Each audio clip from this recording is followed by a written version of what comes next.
The massive doors of the Galactic Council chambers opened like the mouth of some ancient beast. Ambassador Rachel Morgan stepped through, her simple black diplomatic suit a stark contrast to the rainbow of alien forms that filled the enormous amphitheater before her. The chamber stretched upward for what seemed like kilometers, its curved walls lined with viewing platforms that held representatives from species she could barely comprehend. A creature made of living crystal pulsed with angry red light. Something that looked like a floating jellyfish drifted between the tiers, its translucent body crackling with electricity. In the highest tier, beings of pure energy writhed within containment fields, their voices creating harmonic frequencies that made her teeth ache. Rachel had seen the footage from Earth's intelligence services, but nothing had prepared her for the reality of standing alone in the heart of galactic civilization. 347 species, over 2,000 worlds, an empire that had existed since before humans discovered fire, and they were all staring at her. Human representative, boomed a voice that seemed to come from everywhere at once. The speaker was a massive being in the central platform, its body resembling a twisted tree with bark that shifted between metallic silver and deep purple. This was High Arbiter Kethril, leader of the most powerful government in the galaxy. You stand accused of the most serious crime in galactic law. Explain yourself. Rachel straightened her shoulders and activated the small device in her hand. A holographic display materialized above her, showing an image that caused immediate chaos throughout the chamber. Dozens of alien voices erupted in their native languages, while translation systems struggled to keep pace. The image showed a monument. Not just any monument, but the most sacred structure in galactic civilization. The eternal monument on the world of Kepler 442b had stood for over 4 million years, its impossible architecture defying every attempt at analysis. Countless species had made pilgrimages to study its intricate patterns and mysterious purpose. The monument, Rachel said, her voice carrying clearly through the chaos. You've studied it for 3,000 years. Your greatest scientists have analyzed every atom. Your most brilliant minds have tried to decode its patterns. Silence. Arbiter Kethril's voice cracked like thunder. That monument is older than your entire species. It predates your solar system itself. How dare you claim any connection to it? Rachel smiled. It was not a pleasant expression. Because we built it yesterday. The chamber fell silent so suddenly that Rachel could hear her own heartbeat. 347 species, some older than Earth's sun, stared at the human ambassador as if she had spoken in an unknown language. Impossible, hissed a reptilian delegate from the Saurak Empire. Our dating methods are precise. The monument is 4.2 million years old. Your species has only achieved spaceflight in the last century. Your dating methods are correct, Rachel agreed. The monument is exactly 4.2 million years old. We built it in your past. A crystalline being in the upper tiers shattered one of its own appendages in distress. Others began transmitting urgent messages to their home worlds. The floating jellyfish creature pulsed with bioluminescent patterns that Rachel's translator indicated were curses in a language older than recorded history. Time travel is forbidden by the temporal accords, Arbiter Kethril declared, its bark-like skin now pulsing with dangerous red veins. Even theoretical research is banned. The risks to causality are too great. The temporal accords were written by species that couldn't master time manipulation, Rachel replied calmly. You forbade what you couldn't achieve. Then you convinced yourselves it was for everyone's protection. She gestured to her holographic display, which shifted to show technical specifications that made several alien delegates recoil in horror. The data stream showed construction techniques, material compositions, and engineering principles that matched human technology perfectly. Every pattern on the monument's surface is a blueprint, Rachel explained. Instructions we left for ourselves across millions of years. Your archaeologists have been studying our homework assignments. The chamber erupted again. Emergency alarms began sounding throughout the station as the implications of Rachel's words sank in. If humanity had mastered time travel, if they had been manipulating galactic history for millions of years, then everything the Council thought they knew about the universe was wrong. What do you want? Arbiter Kethril demanded, its voice now carrying undertones of fear alongside authority.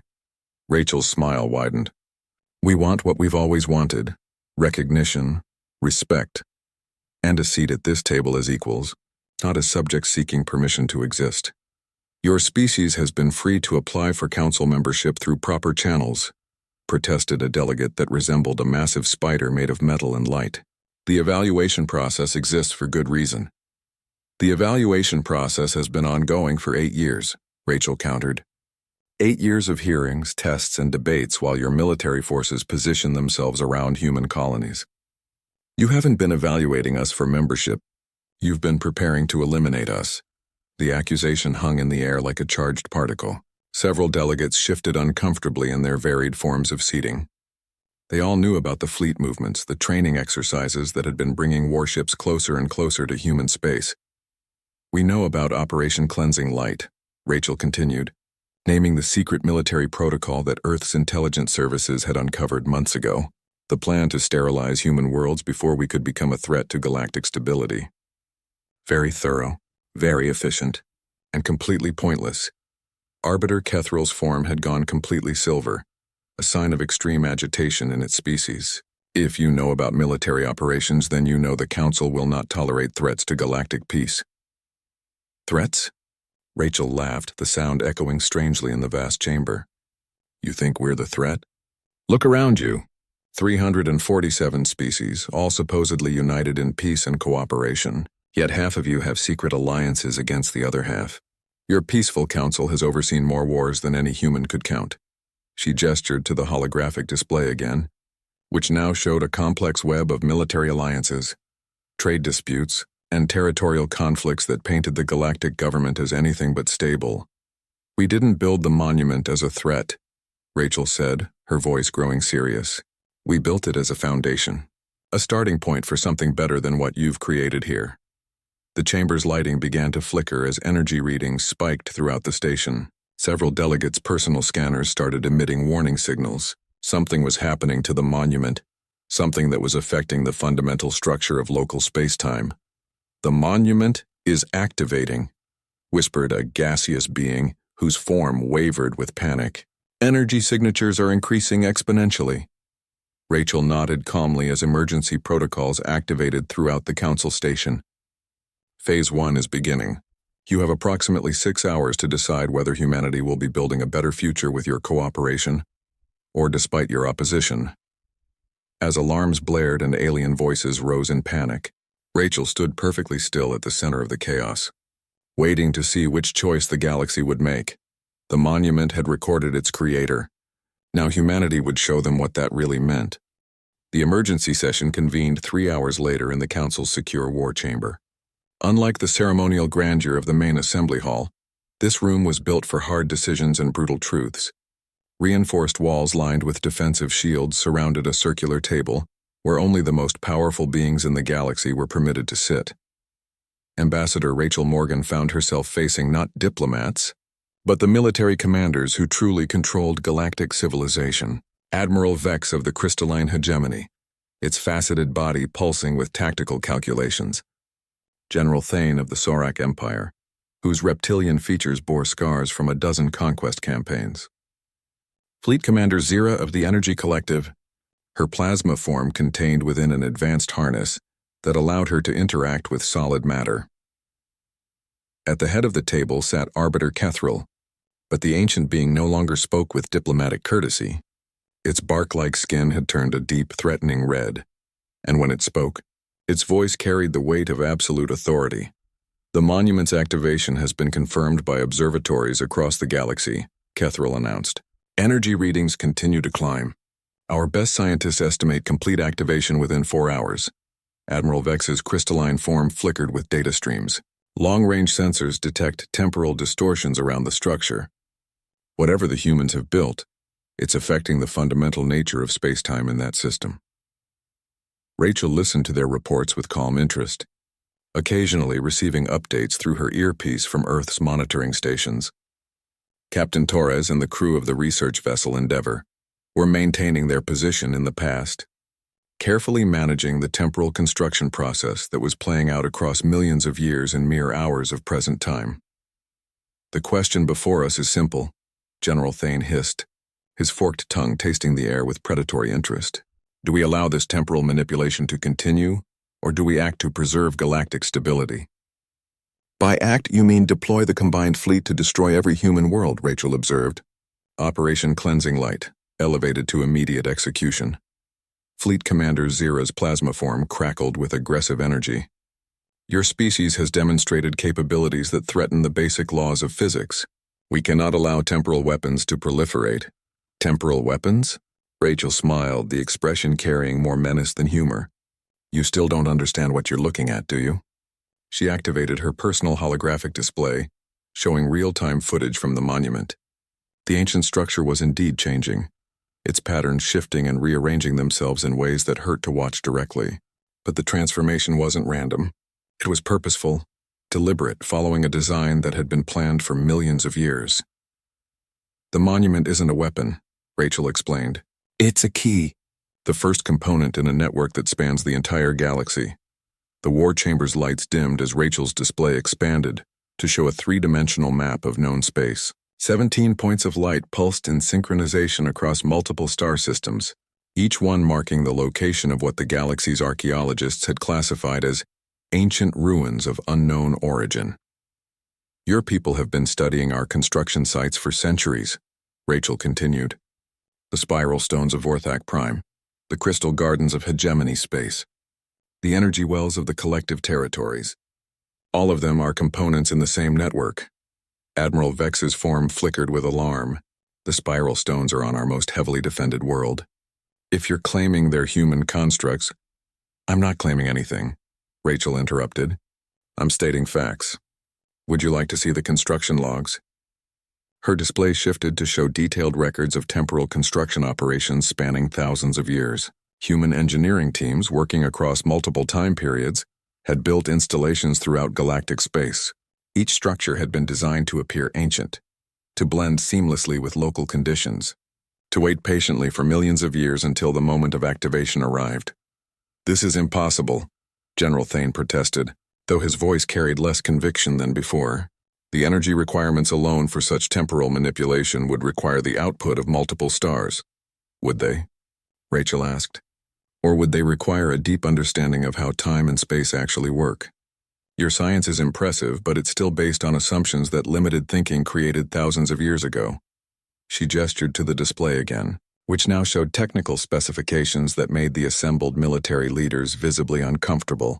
The human temporal engineering principles were elegant in their simplicity, requiring far less energy than galactic science had predicted by using techniques that treated time as a navigable dimension rather than a fixed constant. Every major archaeological discovery in the last 3,000 years has been a human construction project, Rachel revealed.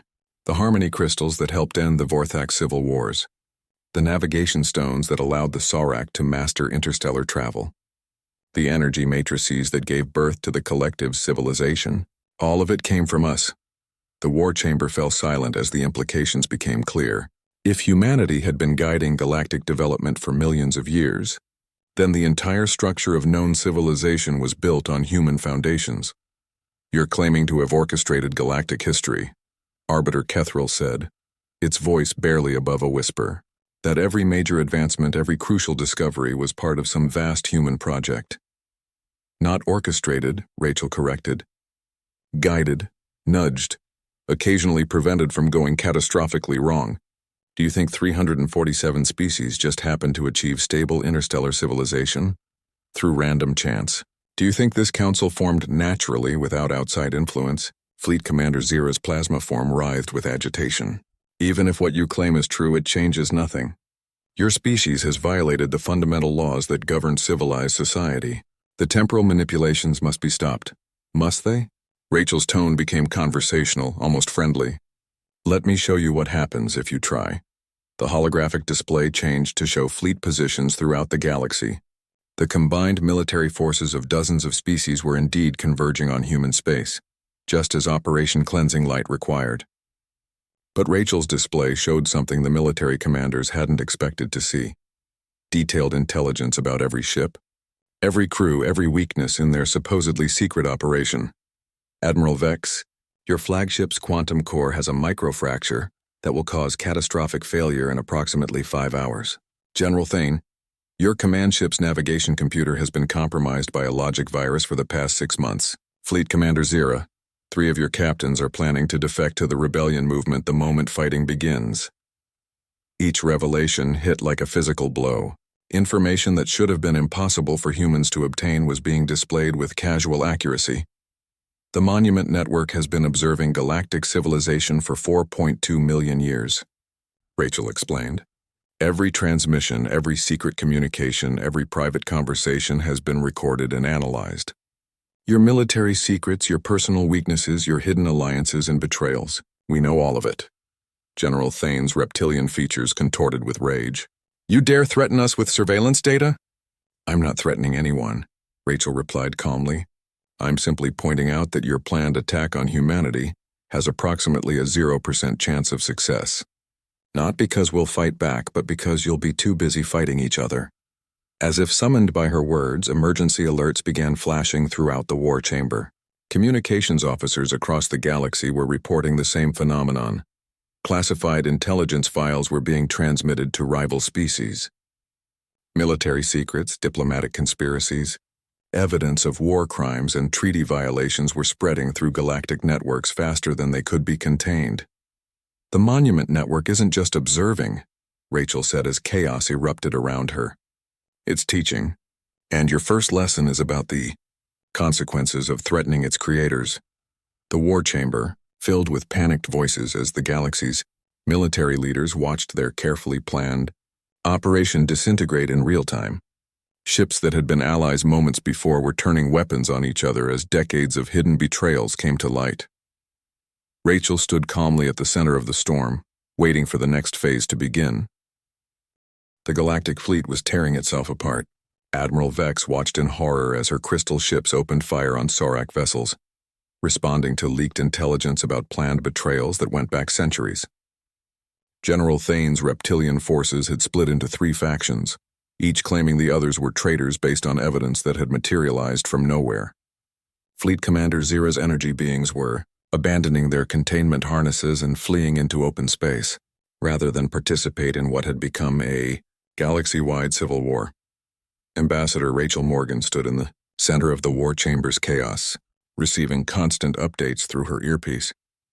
The Monument Network was performing exactly as designed, turning the galaxy's greatest military force into a collection of feuding tribes through the simple expedient of revealing truth. Cease this madness, Arbiter Kethril commanded, its bark-like skin now completely crimson with rage. Order your ships to stop transmitting intelligence. My ships? Rachel asked with raised eyebrows. These aren't my ships. These are your ships, your crews, your secrets being revealed. The Monument Network is simply sharing information that was already there. She gestured to the massive display showing fleet positions throughout the galaxy. What had been a coordinated armada 3 hours ago now resembled a massive free-for-all as species turned on former allies based on revelations about hidden agendas and secret plots. The hegemony has been secretly funding Sorak rebels for 50 years, Rachel observed, reading from the data streams flowing across her display. The Energy Collective has been stealing navigation data from Council archives to sell to pirates. The Vorthak Republic has been conducting illegal genetic experiments on prisoner populations from 12 different species. Each revelation prompted fresh rounds of accusations and weapons fire from the disintegrating fleet. Ships that had maintained peaceful relations for decades were now engaged in bitter combat as carefully hidden grievances exploded into the open. Admiral Vex's crystalline form was flickering wildly with stress patterns. You've destroyed galactic civilization. 3,000 years of peace and cooperation shattered in a single day. Peace? Rachel laughed, the sound carrying clearly through the chamber's emergency lighting. You call this peace? Half your species have been planning to exterminate the other half for generations. Your cooperation was built on mutual fear and carefully maintained lies. General Thane hissed with fury, his forked tongue tasting the air for threats. Even if our alliances were imperfect, they maintained order. Now you've unleashed chaos across the galaxy. I've unleashed truth, Rachel corrected. The chaos was already there, hidden beneath diplomatic protocols and classified files. All we did was turn on the lights. Her display shifted to show detailed analyses of galactic politics spanning the last 1,000 years. The data painted a picture of constant low-level warfare disguised as trade disputes, assassination campaigns masquerading as accidents, and genocide programs hidden behind resource allocation policies. Your peaceful council has overseen the extinction of 47 species in the last millennium alone, Rachel revealed. Species whose only crime was developing technology that threatened established power structures. The Harmony Wars, the Crystal Crusades, the Great Cleansing of the Outer Rim, all of them were orchestrated by this council to maintain the current balance of power. Fleet Commander Zira's plasma form crackled with desperate energy. Those were necessary actions. Maintaining stability required difficult decisions. Necessary for whom? Rachel asked. The species you exterminated might disagree, if they were still alive to voice an opinion. The war chamber's communication systems erupted with incoming transmissions from across the galaxy. Not just military reports, but civilian broadcasts from hundreds of worlds. The Monument Network hadn't just leaked military secrets to enemy governments. It had broadcast everything to the general populations of every species in the Council. Citizens across the galaxy are learning what their governments have been doing in their names, Rachel announced as protesters' voices filled the communication channels. The Vorthak homeworld is in revolt. Zorak colony worlds are declaring independence. Energy collective territories are demanding new leadership. Arbiter Kethral's ancient form was trembling with rage and fear. You've condemned billions to civil war and chaos. Whatever your grievances with the Council, innocent populations will suffer for your actions. Will they? Rachel's tone became serious for the first time. Or will they finally have a chance to build something better than what you've given them? Her display changed to show real-time footage from worlds across the galaxy. But instead of the chaos and violence the Council leaders expected, the images showed something different. Peaceful demonstrations, organized resistance movements, species working together across traditional boundaries to demand accountability from their governments. The Monument Network hasn't just been collecting intelligence for 4.2 million years, Rachel explained. It's been analyzing social patterns, political structures, and cultural dynamics.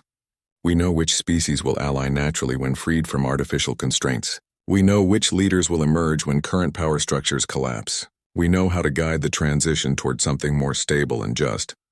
Admiral Vex's crystalline form pulsed with confused data streams. You're claiming to have planned this entire revolution? That the civil unrest across the galaxy is part of some human design? Not planned, Rachel corrected. Anticipated. The current galactic order was never sustainable. Too many hidden conflicts, too many oppressed populations, too many species forced into unnatural alliances by fear and manipulation. The system was always going to collapse. We simply chose the timing and manner of that collapse.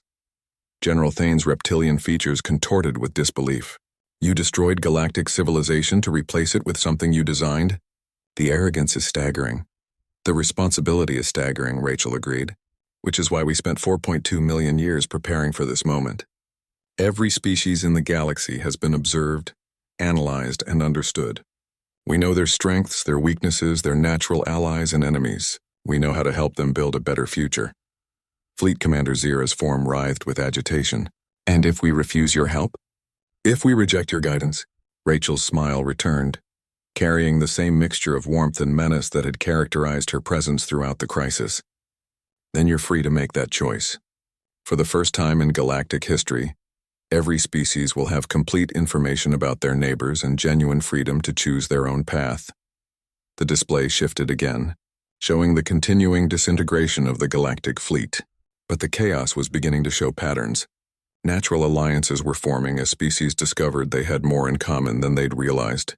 Traditional enemies were finding common ground against the governments that had manipulated them into conflict. The Monument Network will continue operating for exactly 72 hours, Rachel announced. Long enough for every citizen in the galaxy to learn the truth about their governments and make informed decisions about their future. After that, the network will shut down and humanity will withdraw to observe the results. Arbiter Kethral's voice was barely a whisper. And if galactic civilization collapses completely? If billions die in the chaos? Then you'll have proven that you were never worthy of the power you wielded, Rachel replied without hesitation.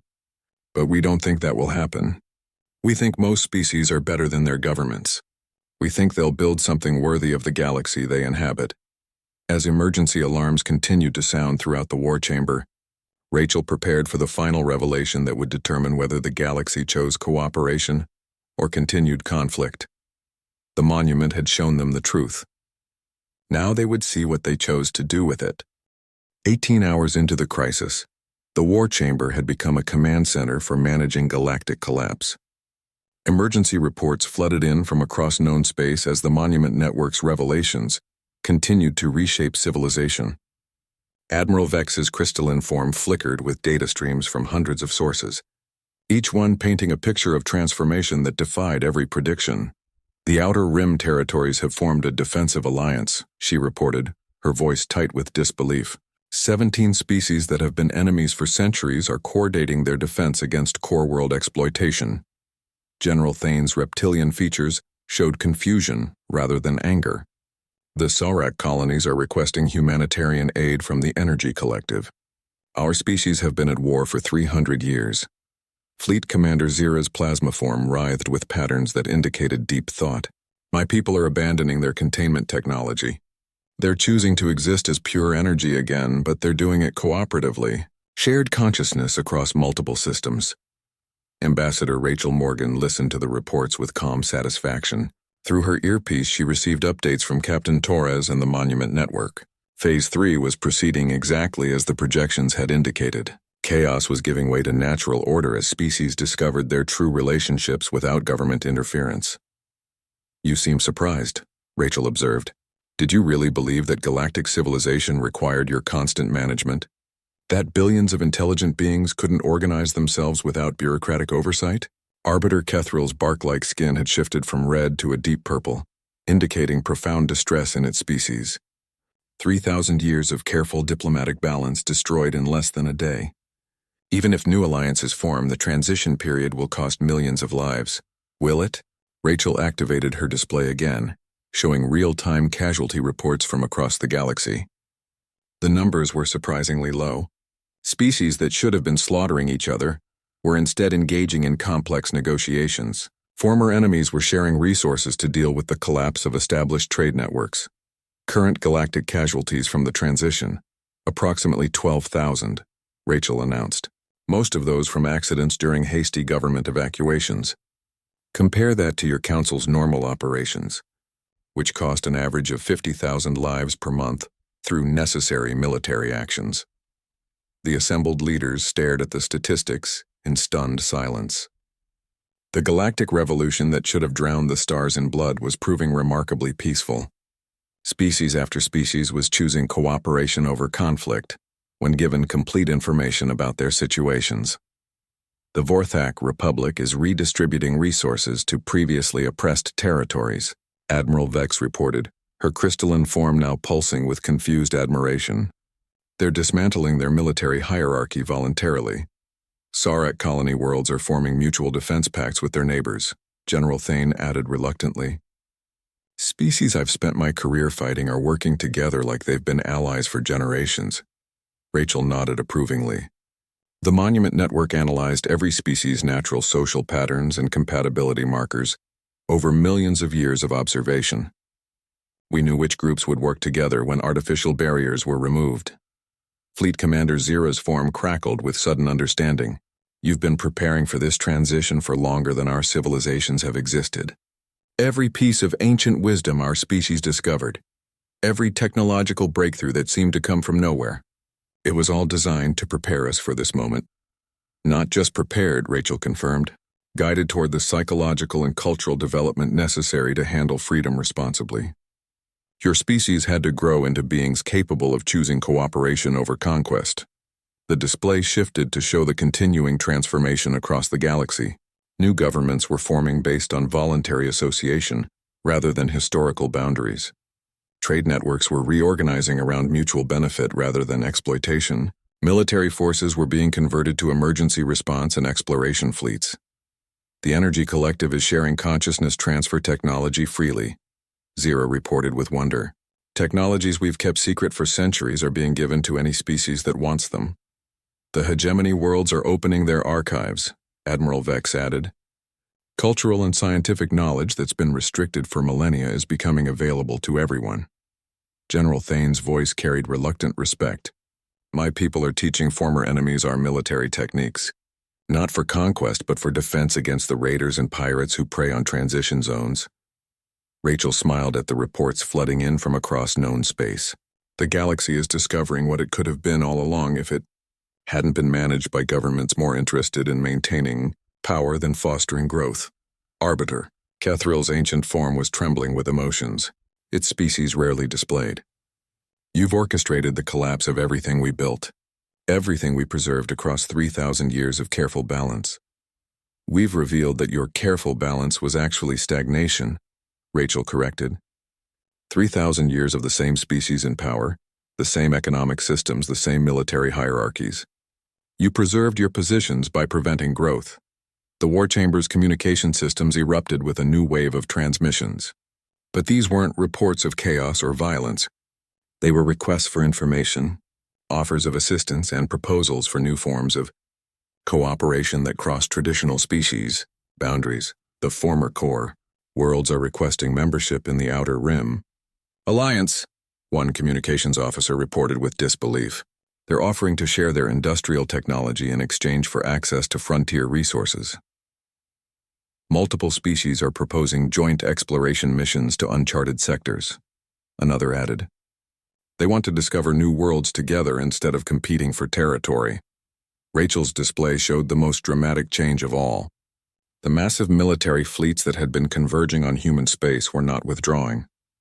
They were reorganizing into something entirely new. Mixed species crews were forming spontaneously, as former enemies discovered they had more in common than their governments had allowed them to realize. Your Operation Cleansing Light has become Operation New Dawn, Rachel observed. The fleet sent to destroy humanity is becoming the foundation of a truly cooperative galactic civilization.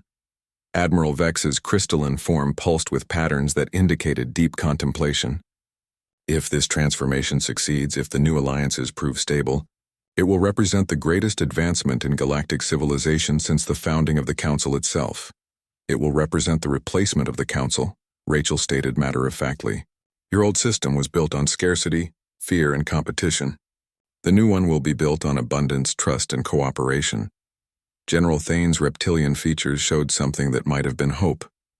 And humanity's role in this new civilization? Do you intend to rule what you've created? Rachel's expression became serious. We intend to participate. As equals among equals. The galaxy doesn't need rulers anymore. It needs partners. Fleet Commander Zira's form crackled with sudden energy. The Monument Network. When it shuts down in 54 hours, will you maintain any special advantages? Any hidden surveillance capabilities? None, Rachel replied without hesitation. When the network deactivates, humanity will have the same information and capabilities as everyone else. We'll succeed or fail based on the same principles as every other species. As the War Chamber filled with reports of continuing transformation across the galaxy, the assembled leaders began to understand the true scope of humanity's achievement. They hadn't conquered galactic civilization. They had liberated it. The monument had revealed its purpose. Now the galaxy would discover what it could become when fear no longer governed its choices. 72 hours after the Monument Network's activation, Ambassador Rachel Morgan stood in the same council chamber where the crisis had begun. But everything had changed. The ornate tiers that once held representatives of species bound together by fear and manipulation now hosted delegates who had chosen their associations freely. The chamber itself looked different. Gone were the rigid hierarchies and formal protocols that had maintained artificial distances between species. Representatives mingled freely on the main floor, their varied forms creating a living tapestry of galactic diversity, united by common purpose rather than mutual suspicion.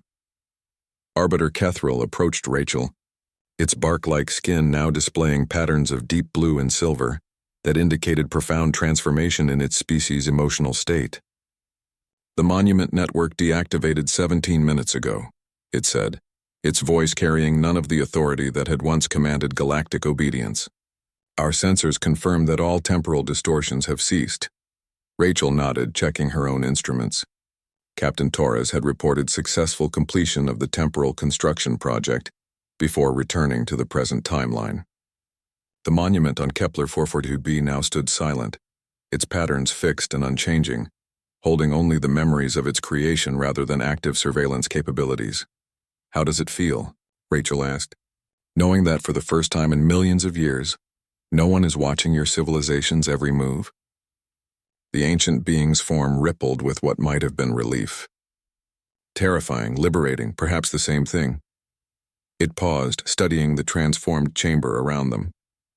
The casualty reports from the transition period are final. 18,000 deaths across the entire galaxy.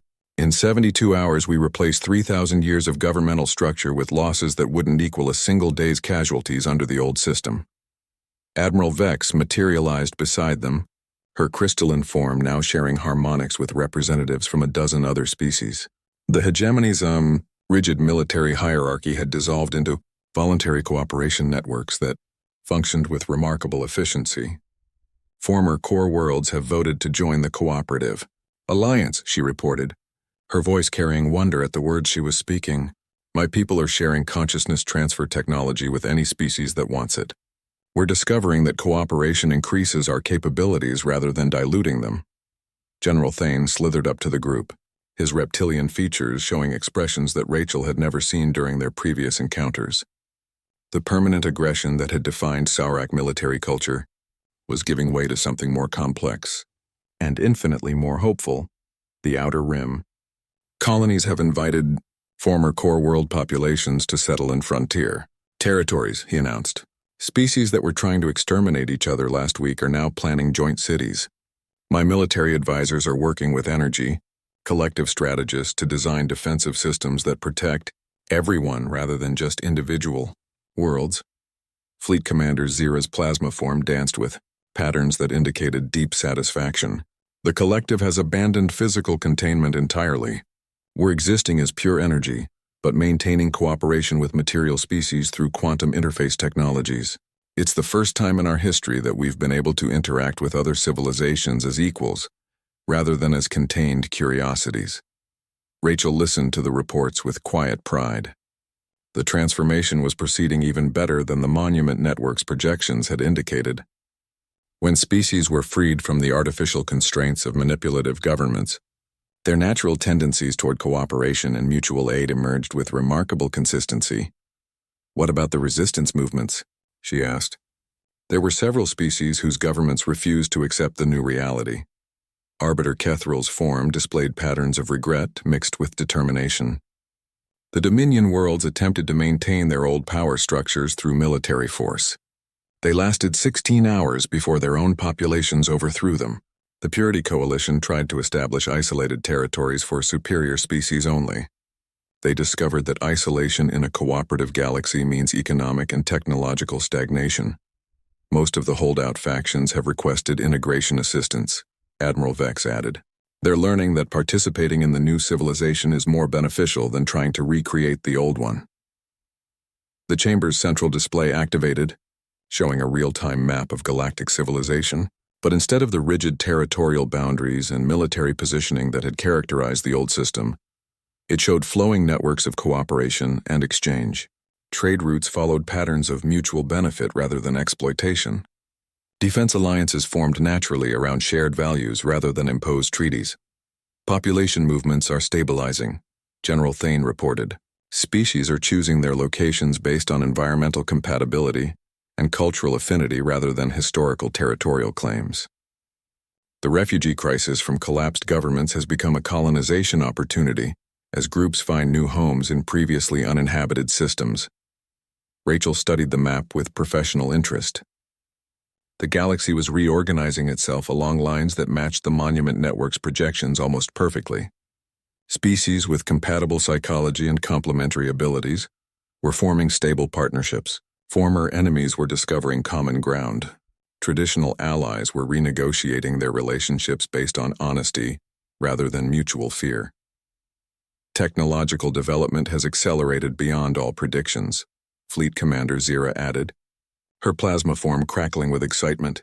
When species share knowledge freely instead of hoarding it for advantage, innovation increases exponentially. We've achieved more scientific advancement in the past 3 days than in the previous 3 centuries. Medical breakthroughs, engineering innovations, artistic movements that cross species boundaries, Admiral Vex confirmed.